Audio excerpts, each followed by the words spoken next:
राधा मेरी स्वामिनी और मैं राधे को दास, जन्मो जन्मो मोहे दीजियो श्री वृंदावन धामवास। राधे राधे।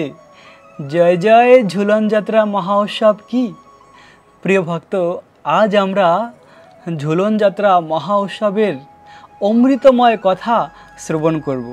বৃন্দাবনের বারসোনা গ্রামে এই লীলা হয়েছিল এবং ললিতা সখীর গ্রাম উঁচু গ্রাম, সেই স্থানে এই দুটি স্থানে এই ঝুলন যাত্রা মহোৎসব হয়েছিল। সবথেকে বিশেষ ব্যাপার হলো এটি, ঠিক যে স্থানে বৃন্দাবনের এই লীলা হয়েছিল সেই স্থানকে দর্শন করতে করতে আমরা এই অপ্রাকৃত ঝুলন যাত্রার লীলা শ্রবণ করব। প্রিয় ভক্ত, এত মধুর লীলা রয়েছে বৃন্দাবনে। এই ঝুলন যাত্রার শ্রবণ করলে এক অপ্রাকৃত আনন্দ লাভ করা যায়। আর ভাগবতমে বলা হয়েছে, ভগবান শ্রীকৃষ্ণের এই ব্রজলীলা যদি আমরা মন দিয়ে শ্রবণ করি তাহলে এই ভববন্ধন থেকে মুক্তি লাভ করে আমরা অপ্রাকৃত গোলক বৃন্দাবন ধাম প্রাপ্ত হব। তাই তো মন দিয়ে বৃন্দাবনের এই ঝুলন যাত্রার লীলা শ্রবণ করুন।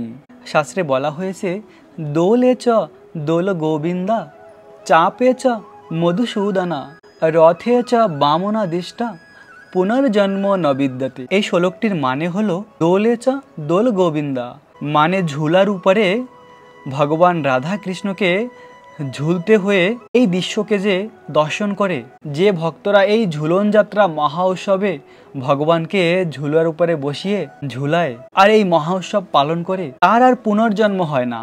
এবং চাপে চ মধুসূদনা, ভগবান শ্রীকৃষ্ণের নৌকা বিহার হয় বৃন্দাবনের যমুনায়। গোপিকারা মিলে নৌকা বিহার করে রাধা কৃষ্ণকে নিয়ে।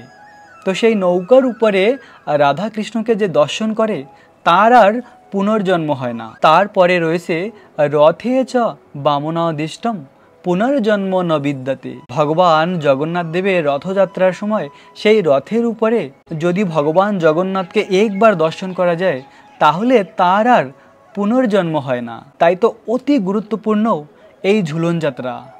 আর এই ঝুলন যাত্রা নিয়ে ভগবান শ্রীকৃষ্ণ বৃন্দাবনে কি বরদান দিয়েছিল আমাদের সকলকে, সেটিও আমরা শ্রবণ করব। অপ্রাকৃত এই ঝুলন যাত্রার মহিমা আমরা শ্রবণ করব বৃন্দাবন ধামকে দর্শন করতে করতে। তো এই ঝুলন যাত্রা মহোৎসব আমরা কবে থেকে পালন করব? 16 আগস্ট থেকে এই ঝুলন যাত্রা মহোৎসব শুরু হবে এবং বলরাম জয়ন্তী পর্যন্ত এই ঝুলন যাত্রা মহোৎসব চলবে, 16 থেকে 19। কিন্তু বৃন্দাবনের বারসোনা গ্রামে 13 দিন পর্যন্ত এই মহা উৎসবকে পালন করা হয়, ব্রজবাসীরা পালন করে। আর বৃন্দাবনের গোকুল ধামে 1 মাস পর্যন্ত এই ঝুলন যাত্রা মহোৎসব পালন করে গোকুলবাসীরা। তো এভাবে বৃন্দাবনে এই মধুর ঝুলন যাত্রা নিয়ে অমৃতময় কথা রয়েছে। তো বৃন্দাবনে প্রতি বছর গোপিকারা মিলে এই ঝুলন যাত্রা মহোৎসব বানায়, অনেক আনন্দ করে তারা। আর বিশ্বভানু মহারাজ প্রতি বছর এই ঝুলন যাত্রার সময় বারসোনার এই শ্রীমহলে অনেক সুন্দর আয়োজন করে অনুষ্ঠানের, সমস্ত ব্রজবাসীকে ইনভাইট করে, সবাইকে বারসোনার এই বাড়িতে আসার জন্য বলে। তো একবার ঝুলন যাত্রার আগে সমস্ত ব্রজবাসীদের বলেছে, কিন্তু রাধারানীর বাড়িতে কোনো ইনভাইট করেনি বা তাদেরকে জানানো হয়নি। তখন জটিলা রাধারানীকে বলছিল, দেখো তোমার বাবার বাড়ি থেকে এখন পর্যন্ত কোনো নিমন্ত্রণ আসেনি, তাই এইবার তুমি যেতে পারবে না। আর যেহেতু তারা বলেনি তাই আমরাও তোমাকে পাঠাবো না। তো রাধারানী খুব দুঃখী হয়ে বসেছিল যে আমার পিতাজি এখন পর্যন্ত আমাকে কোনো নিমন্ত্রণ করেনি। তো রাধারানী খুব দুঃখী হয়ে ঘরে বসেছিল। আসলে বিশ্বভানু মহারাজের এটি ইচ্ছা ছিল যে শ্রীধামকে একদিন আগে পাঠাবো জাবট গ্রামে রাধারানীকে নিয়ে আসার জন্য। এই শ্রীধাম শাখাকে রাধারানীর ভাই। তো রাধারানী তো এভাবে মন খারাপ করে বসেছিল। আর ঝুলন যাত্রার ঠিক আগের দিন শ্রীধাম শাখা এসে রাধারানীর বাড়িতে পৌঁছে গিয়েছে। আর ভাইকে দেখে খুব আনন্দে ভাইকে জড়িয়ে ধরেছে, ভাইকে ঘরের ভিতরে নিয়ে এভাবে খুব সুন্দর তার সঙ্গে কথা বলেছে। আর শ্রীধাম শাখাও অনেক কিছু নিয়ে এসেছিল তাদের জন্য গিফট। আর তখন জটিলা বলেছিল, ঠিক আছে, যখন তোমার ভাই এসেছে তখন কাল সকালে তোমরা চলে যাও, কিছুদিন সেখানে থেকে আবার চলে এসো। তো শ্রীধাম শাখা রাধারানীকে নিয়ে বারসোনার এই শ্রীমহলে এসেছিল। আর সেই কথা কৃষ্ণের কর্ণে পৌঁছে গিয়েছে। কৃষ্ণ তো সমস্ত খবর রাখে রাধারানী কখন এসেছে। আর বার্সনার এই বাড়িতে খুব সুন্দর আনন্দ মুখর পরিবেশ। আর ভগবান শ্রীকৃষ্ণ হলো অখিল ব্রহ্মাণ্ডের মালিক। কৃষ্ণের ইচ্ছা মাত্রই সমস্ত কিছু হয়ে যায়। ভগবান কৃষ্ণ ইচ্ছা করেছে আর সঙ্গে সঙ্গে সমস্ত লীলার পরিবেশ হয়েছে।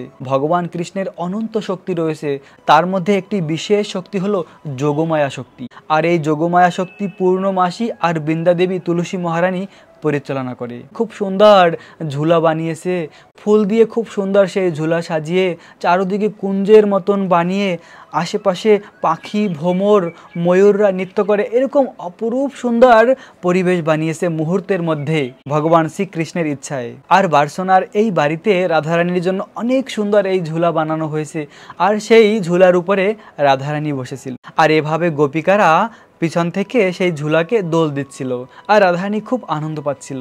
আর সেই সময় কৃষ্ণ পিছন থেকে এসে হঠাৎ করে খুব জোরে দোল দিয়েছিল আর একদম কেঁপে উঠেছে। রাধারানী ভয় পেয়েছিল। আর কৃষ্ণ কি করেছে, কৃষ্ণ লাফ দিয়ে এসে রাধারানীর পাশে বসে পড়েছে। আর রাধারানী কৃষ্ণকে দেখে এত আনন্দিত হয়েছে, মনে হয়েছে যেন জীবনের সব কিছু প্রাপ্ত হয়েছে। রাধারানী তো এটিই চেয়েছিল যে আমার শ্যাম সুন্দর আমার কাছে আসে। আর ঠিক সেই সময় রাধা কৃষ্ণ একসঙ্গে ঝুলার উপরে বসেছিল আর পিছন থেকে গোপিকারা দোল দিচ্ছিল। এভাবে এই ঝুলার উপরে বসে রাধা কৃষ্ণ খুব আনন্দ প্রাপ্ত হচ্ছিল। আর তখন শ্যাম সুন্দর কৃষ্ণ মনের আনন্দে আমাদের সকলের জন্য বরদান দিয়েছিল যে আমাদের রাধা কৃষ্ণের এই অপ্রাকৃত ঝুলন যাত্রা মহোৎসব যে পালন করবে সে আর এই জড়জগতে ফিরে আসবে না, সে সমস্ত পাপ থেকে মুক্তি লাভ করবে।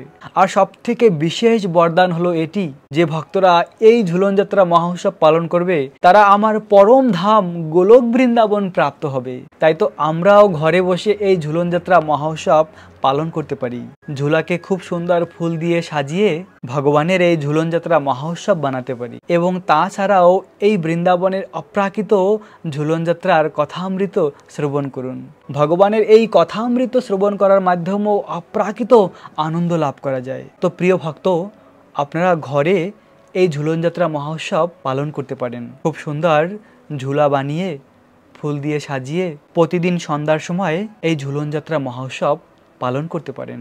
আর ঝুলনের সময় এভাবে কীর্তন করা উচিত, জয় রাধে জয় কৃষ্ণ জয় বৃন্দাবন শ্রী গোবিন্দ গোপীনাথ মদন মোহন। এভাবে বিভিন্ন কীর্তন গেয়ে গেয়ে ভগবানকে ঝুলাতে হয়। আর এরকম ঝুলন যাত্রা মহোৎসব ঘরে বসে আপনারা পালন করতে পারেন। তো এরপরে আরেকটি খুব সুন্দর লীলা রয়েছে এই ঝুলন যাত্রা নিয়ে। আর রাধারানীর এই বার্সনা গ্রামের পাশেই রয়েছে উঁচু গ্রাম ললিতা সখীর গ্রাম। আর ললিতা সখী খুব সুন্দর ঝুলা বানিয়েছিল, এত সুন্দর ঝুলা বানিয়েছিল, সর্বশ্রেষ্ঠ ঝুলা ললিতা সখী বানিয়েছিল সমস্ত গোপিকাদের নিয়ে। না কেন, রাধা কৃষ্ণকে এই ঝুলার উপরে বসিয়ে আমরা এই মহোৎসব পালন করব। আর ভেবে দেখুন গোপিকারা কত গুণবতী, তারা যে ঝুলা বানিয়েছিল বিশেষ করে ললিতা সখী, সেই ঝুলা কত না সুন্দর হবে, যেখানে স্বয়ং পূর্ণমাসী বৃন্দাদেবী সাহায্য করেছে। আর ললিতা সখী অনেক সুন্দর কুঞ্জের মাঝে ঝুলা বানিয়েছিল। আর গোপিকারা বৃন্দাবনের বনের বিভিন্ন রকমের ফুল দিয়ে সেই ঝুলাকে সাজিয়েছিল, এত সুন্দর সাজিয়েছিল যে আজ বিকালে রাধা কৃষ্ণ এই স্থানে আসবে। তাই তো সমস্ত ময়ূরেরা নৃত্য করেছিল এবং পাখিরা খুব সুন্দর মিষ্টি মিষ্টি সুরে গান করছিল। আর সমস্ত রকমের প্রাণীরা এসে পৌঁছেছিল আর একটি আনন্দ মুখর পরিবেশ হয়েছিল। তো একবার কৃষ্ণ রাধারানীকে বলছিল, রাধা এই যে নারদ রয়েছে আর নারদের থেকে সাবধান থাকবে। নারদ কিন্তু কখনো কখনো আমাদের মাঝে কোনো রকমের বাধার সৃষ্টি করতে পারে, কেননা ভগবান শ্রীকৃষ্ণ তো জানে যে নারদমণি কি করতে পারে। আসলে নারদমণি ভগবানের শুদ্ধ ভক্ত, তিনি ভগবানের এই লীলা আরো মধুরতা বাড়িয়ে দেয়। রাধারানী বলল, না না, ওকে আমি জানি, ও খুব ভালো ভক্ত। কৃষ্ণ তো জানে নারদমণি কি করতে যাচ্ছে, তাই তো কৃষ্ণ রাধারানীকে আগেই বলেছিল। তো এভাবে ললিতা সখী সমস্ত সখীদের নিয়ে এই ঝুলা বানিয়েছিল আর খুব সুন্দর ঝুলা তৈরি হয়েছিল। আর রাধারানী বার্সনার শ্রী মহলে খুব সুন্দর নিজেকে সাজাচ্ছিল। কেন না, আজ আমি শ্যাম সুন্দরের সঙ্গে একসঙ্গে বসবো ঝুলার উপরে, তাই তো খুব সুন্দরভাবে নিজেকে সাজাচ্ছিল। আর অনেক সময় ধরে নিজেকে সাজিয়ে রাধারানী বৃন্দাবনের রাস্তা দিয়ে উঁচু গ্রামে ললিতা সখীর গ্রামে যাচ্ছিল। আর ঠিক সেই সময় সমস্ত সখীরা এবং কৃষ্ণ সবাই এসে উঁচু গ্রামে পৌঁছেছে। কৃষ্ণ একাই সেই ঝুলার উপরে বসেছিল। আর তখন এসে নারদমুনি বলছিল, হে গোবিন্দ, তুমি একা বসে আছো, একা ঠিক ভালো লাগছে না, ললিতা সখীকে তোমার পাশে একটু বসাও। কেননা ললিতা সখী সেই সকাল থেকে এই ঝুলা বানিয়েছে, খুব কষ্ট করেছে, তাই ললিতাকে তোমার পাশে একটু বসাও। এবং নারদ আরো বলেছিল, হে কৃষ্ণ, তুমি বলেছিলে আমাকে একটি বরদান দিবে, আমার সেই বরদান আমি এখন তোমার কাছে চাচ্ছি, না তুমি ললিতা সখীকে তোমার পাশে বসাও। আর ভগবান কৃষ্ণ তখন ললিতা সখীর হাত ধরে বসিয়েছিল সেই ঝুলার উপরে। আসলে ললিতা সখী বসতে চায়নি, যে না না, আমরা তো গোপিকারা মিলে রাধারানী আর তোমার জন্য বানিয়েছি এই ঝুলা, আমি বসবো না। কিন্তু কৃষ্ণ ললিতা সখীর হাত ধরে তাকে বসিয়েছিল। আর তখন সমস্ত গোপিকারা পিছন থেকে সেই ঝুলাকে দোলাচ্ছিল। আর নারদমুনিও সেই ঝুলার পিছনেই ছিল। আর নারদমুনি তখন একটি গান উঠিয়েছে, জয় ললিতা কৃষ্ণ, জয় ললিতা কৃষ্ণ, ললিতা কৃষ্ণ জয় ললিতা কৃষ্ণ। তো গোপিকারা এভাবে সুন্দর সেই কীর্তন করছিল আর ললিতা কৃষ্ণকে ঝুলাচ্ছিল। আর নারদমুনি সেখান থেকে এসে রাধারানীর কাছে এসেছে। যে রাস্তা দিয়ে রাধারানী আর ললিতা সখীর বাড়ি যাচ্ছিল, সেই স্থানে সামনাসামনি হয়েছে রাধারানীর। রাধারানীকে বলছিল, কোথায় যাচ্ছ তুমি? রাধারানী বলছে, কেন তুমি জানো না আজ আমাদের ঝুলন যাত্রা? নারদমণি বলল, সেখানে আর গিয়ে কি হবে, আরে সেখানে তো অলরেডি ঝুলন যাত্রা মহোৎসব চলছে, তুমি আর গিয়ে কি করবে? রাধারানী বলল, না না, এটা কখনই হতে পারে না, আমার শ্যাম সুন্দর আমাকে ছাড়া ঝুলন যাত্রা কখনো শুরু করতেই পারে না। নারদমুনি বলল, ঠিক আছে, তুমি নিজের চোখে গিয়ে দেখো। রাধারানী গিয়ে দূর থেকে দেখছিল, নারদ তো সত্যি কথাই বলেছে, আমি আসার আগেই অলরেডি কৃষ্ণ ললিতা সখীকে নিয়ে এই ঝুলন যাত্রা মহোৎসব শুরু করেছে, তাহলে আমাকে আর কি দরকার? রাধারানী তখন মান করে যে সুন্দর নিজেকে সাজিয়েছিল সমস্ত সিঙ্গার খুলে দিয়ে বৃন্দাবনের মানগড় পাহাড়ের উপরে বসে মান করে কান্না করেছিল। বৃন্দাবনের একটি পাহাড় রয়েছে মানগড় পাহাড়। মানগড় পাহাড় নাম হয়েছে এই কারণেই রাধারানী ওই স্থানে মান করে কান্না করেছিল, তাই তো ওই পাহাড়ের নাম হয়েছে মানগড় পাহাড়, আজও রয়েছে। তো তখন সমস্ত গোপিকারা এবং কৃষ্ণ ভাবছিল, এখনো রাধা এসে পৌঁছায়নি, তাহলে কি হলো? আর সেই সময় ললিতা সখী আর কৃষ্ণ সেই ঝুলার উপর থেকে উঠে রাধারানীর অনুসন্ধান করছিল যে রাধা কোথায়। আর কৃষ্ণ তো অন্তর্যামী, ভগবান কৃষ্ণ তো সবকিছু জানে। তো রাধারানীকে এভাবে খুঁজে খুঁজে পেয়েছিল মানগড় পাহাড়ে। আর তখন রাধারানী কৃষ্ণকে দেখা মাত্রই ভর্ৎসনা শুরু করেছিল, যেভাবে প্রেমের মধ্যে হয়। আসলে রাধা কৃষ্ণের এই প্রেম হলো সব থেকে মধুর। এই প্রেমময় লীলা যদি আমরা শ্রবণ করি, তাহলে জড়জগতের বন্ধন থেকে মুক্তি লাভ করব। সম্পূর্ণ বিশুদ্ধ পবিত্র এই লীলা। তখন রাধারানী কৃষ্ণকে দেখা মাত্র অনেকভাবে অনেক কিছু বলছিল কৃষ্ণকে, বলছিল, তুমি চলে যাও এখান থেকে, আমি তোমার সঙ্গে কথা বলবো না, তোমার মুখ দেখবো না আমি কখনো, এভাবে বলছিল। তখন কৃষ্ণ রাধাকে বলছিল, রাধা, তুমি কিভাবে জানলে যে আমি ললিতার সঙ্গে ঝুলার উপরে বসেছি? আর রাধারানী বলল, ঠিক সময় নারদ এসে আমাকে বলেছে, না হলে তো আমি জানতেই পারতাম না, নারদ বলেছে তাই আমি জানতে পেরেছি। কৃষ্ণ বলল, ও তাই, আমি তোমাকে আগেই বলেছিলাম যে নারদের থেকে সাবধানে থাকবে। আর নারদ কিন্তু এক জায়গার কথা আর এক জায়গায় বলে ঝগড়া লাগানোর জন্য প্রসিদ্ধ, পিএইচডি লাভ করেছে এই বিষয়ে তিনি।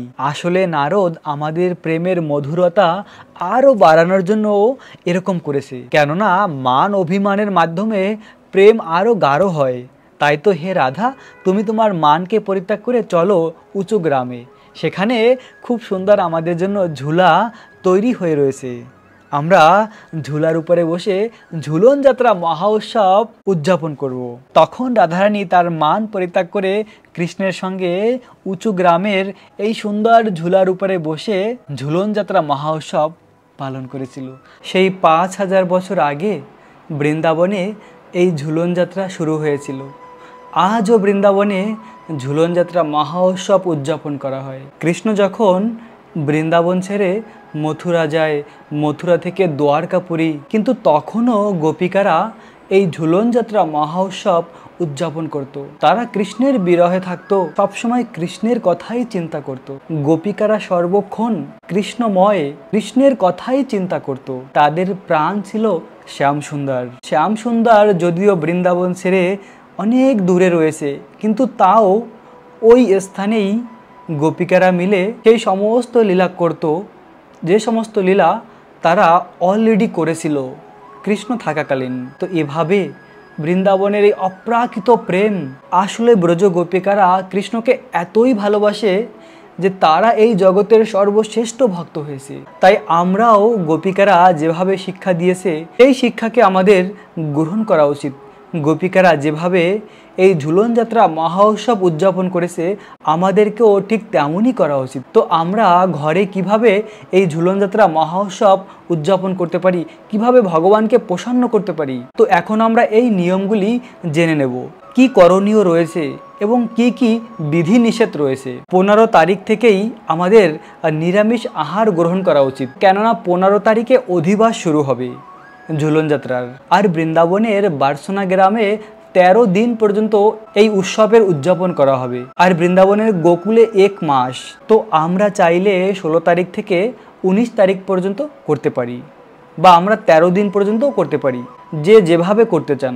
15 তারিখ থেকে আমাদের নিরামিষ আহার করা উচিত, আর 27 তারিখ পর্যন্ত কন্টিনিউ এই নিরামিষ আহার গ্রহণ করা উচিত। কেননা 15 তারিখ থেকে 27 তারিখ পর্যন্ত মাঝে যে কয়টা দিন রয়েছে এই কয়টা দিন খুব গুরুত্বপূর্ণ। 16 তারিখে একাদশীর ব্রত, ঝুলন যাত্রা শুরু। আবার 19 তারিখে বলরাম পূর্ণিমা, ভগবান বলরামের শুভ আবির্ভাব তিথি। আর বলরামের আবির্ভাব তিথির দিন আমরা দুপুর 12টা পর্যন্ত উপবাস থাকব। এবং তারপরে 26 তারিখে হলো ভগবান শ্রীকৃষ্ণের শুভ জন্মদিন, জন্মাষ্টমী মহা উৎসব। তাই তো প্রিয় ভক্ত, এই কয়টা দিন আমাদের অবশ্যই নিরামিষ আহার গ্রহণ করা উচিত এবং ভগবানকে ভোগ নিবেদন করে। তো বৃন্দাবনের ব্রজ গোপিকারা যেভাবে কৃষ্ণকে ভালোবেসেছিল, কৃষ্ণের জন্য এই সুন্দর ঝুলা বানিয়েছিল, আমরাও তেমনই করতে পারি। ঘরে সুন্দর ঝুলা বানিয়ে ফুল দিয়ে সাজিয়ে সেই ঝুলার উপরে রাধা কৃষ্ণকে বসিয়ে তাকে ঝুলানো, আর এর মাধ্যমে রাধা কৃষ্ণ আনন্দ লাভ করবে। আর রাধা কৃষ্ণকে আনন্দ প্রদান করাই আমাদের জীবনের একমাত্র লক্ষ্য। আমাদের জীবন তখনই সার্থক হবে যখন আমরা ভগবানকে প্রসন্ন করতে পারবো। আর ভগবানকে প্রসন্ন করা যায় এই বিভিন্ন লীলা শ্রবণ করার মাধ্যমে, যেমন জন্মাষ্টমী, রাধা অষ্টমী, বলরাম জয়ন্তী, ঝুলন যাত্রা, একাদশীর ব্রত, এরকম যত ব্রত রয়েছে এই ব্রতগুলি পালন করার মাধ্যমে ধীরে ধীরে কৃষ্ণের প্রতি আমাদের হৃদয়ের প্রেম বৃদ্ধি হবে। আর যতই বেশি আমরা ব্রজলীলা, কৃষ্ণলীলা শ্রবণ করব, ততই বেশি আমাদের রাধা কৃষ্ণের নামের প্রতি রুচি বৃদ্ধি হবে। এই কলিযুগে ভগবানকে প্রাপ্ত হওয়ার জন্য ভগবানের অপ্রাকৃত নাম জপ করা উচিত। হরে কৃষ্ণ কৃষ্ণ কৃষ্ণ হরে হরে, হরে রাম রাম রাম হরে হরে। এই মহামন্ত্র হলো গোলক বৃন্দাবনের প্রেমধন। এই মন্ত্র এতই পাওয়ারফুল, ভগবান কৃষ্ণ থেকে অভিন্ন। তাই এই মন্ত্র যদি আমরা প্রেম সহকারে জপ করি তাহলে এই জীবনে আমরা কৃষ্ণের কাছে ফিরে যাব। আর এভাবে এই সকল পবিত্র ব্রত পালন করা খুবই জীবনের গুরুত্বপূর্ণ, এবং আমরা বৃন্দাবন ধামের এই অপ্রাকৃত কথামৃত শ্রবণ করতে পারি, বেশি বেশি করে ভগবান কৃষ্ণের নাম জপ করতে পারি। তো এভাবে আমরা ঝুলন যাত্রা মহা উৎসব পালন করতে পারি। আর এভাবে যদি আমাদের হৃদয়ের সম্পূর্ণ ভালোবাসা রাধা কৃষ্ণকে অর্পণ করি, রাধা কৃষ্ণের এই ঝুলন যাত্রা মহা উৎসব পালন করি, তাহলে অবশ্যই এই জীবনের শেষে আমরা গোলক বৃন্দাবন ফিরে যাব। যে গোলক বৃন্দাবনে রয়েছে অপ্রাকৃত প্রেম, সেখানে যাওয়ার পরে রাধা কৃষ্ণের প্রেমময়ী সেবা আমরা প্রাপ্ত হব। তাই প্রিয় ভক্ত, আপনারা সকলে ঘরে ঝুলন যাত্রা মহা উৎসব পালন করুন, রাধাকৃষ্ণকে ভালোবাসুন, রাধাকৃষ্ণের নাম জপ করুন। এভাবে ভক্তির মাধ্যমে এই দুর্লভ মনুষ্য জন্মকে সার্থক করুন। রাখবেন নিজেদের অনেক যত্ন, থাকবেন কৃষ্ণ ভাবনাময়। রাধে রাধে।